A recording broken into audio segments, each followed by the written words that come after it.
অভিশাপ অভিশাপ একটি জঘন্য অপরাধ, একটি জঘন্য কাজ, যা আমরা কথায় কথায় মানুষকে অভিশাপ দিয়ে থাকি।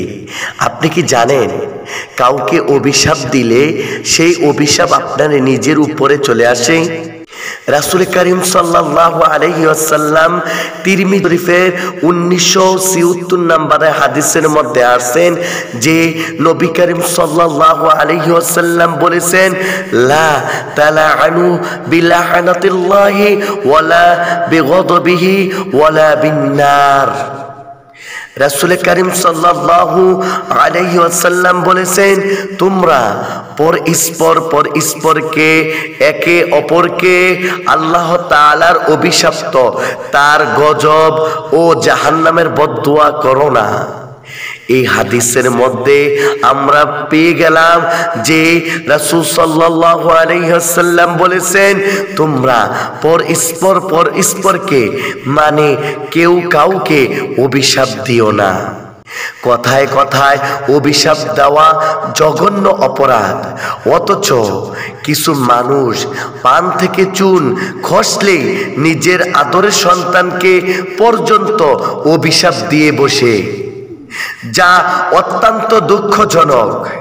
কারণ কখনো কখনো সত্যি সত্যি মানুষের অভিশাপ কার্যকর হয়ে যায়, তখন আফসোস করা ছাড়া আর কিছুই করার থাকে না। কোনো কোনো ক্ষেত্রে ওই অভিশাপ ব্যক্তি বা বস্তুর কারণে আশেপাশে লোকেরাও আক্রান্ত হয়ে আশঙ্কা থাকে। এই জন্য একবার এক বালিকা তার উটনিকে অভিশাপ দিলে মহানবী সাল্লাল্লাহু আলাইহি ওয়াসাল্লাম সেই উটনিকে কাফেলা থেকে বের করে দেন। তিনি বলেন, যে উটনির উপরে অভিশপ্ত করা হয়েছে সেইটি যেন আমাদের সঙ্গে না থাকে।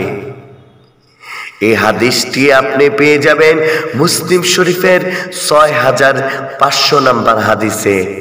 অভিশাপ দেওয়া কিছু মানুষের অভ্যাসে পরিণতি হয়, বিশেষ করে গ্রামে।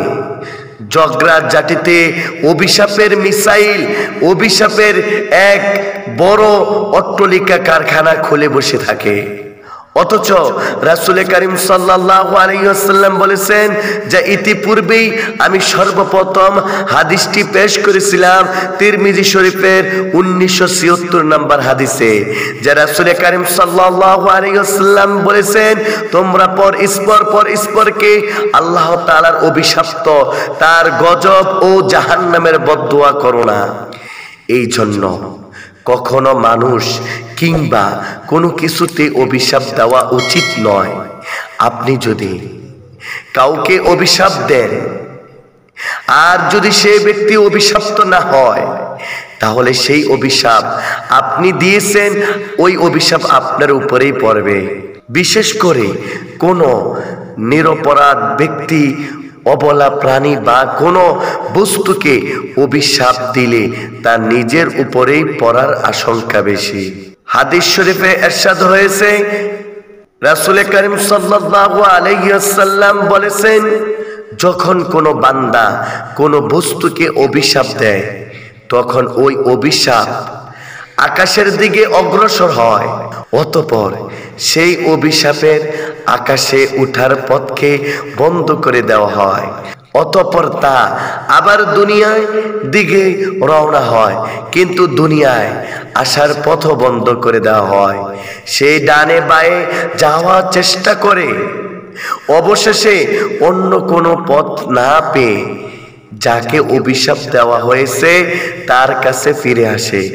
তখন সেই বস্তু যদি অভিশাপের যোগ্য হয়, তাহলে তার উপরে ওই অভিশাপ পতিত হয়। অন্যথায় সেই প্রাণী যদি, সেই বস্তু যদি অভিশপ্ত না হয়, তাহলে যে অভিশাপ দিয়েছে তার অভিশাপ তার উপরে এসে পতিত হয়।